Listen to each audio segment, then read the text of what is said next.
പിതാവുമാണ്. 6നെ 2ആയി ഭാഗിച്ചാൽ എന്ത് കിട്ടും? 6നെ 2ആയി ഭാഗിച്ചാൽ വെടിക്കെട്ട് 2 ഡാം ഉണ്ടാക്കാം.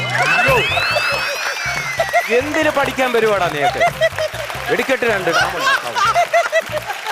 എടുത്തോ, കണക്കിന്റെ ബുക്ക് എടുത്തു നോക്ക്. ഹിസ്റ്ററിയുടെ പുസ്തകം കൊണ്ട് എടുത്തേ. സാറേ, ഹിസ്റ്ററിയുടെ പുസ്തകം കൊണ്ട് എടുക്കാൻ. ആ പറ, ടിപ്പു സുൽത്താന്റെ ജന്മസ്ഥലം എവിടെ? സുൽത്താൻ ബത്തേരി. സുൽത്താൻ ബത്തേരി ഇവിടെ മൈസൂർ. അത് പറഞ്ഞു വരട്ടെ. സുൽത്താൻ ബത്തേരി കഴിഞ്ഞ് ആ ചുരം ഞാൻ കയറി വരണ്ടേ? അതിന് സാറിനെ പറയാൻ തുടങ്ങി.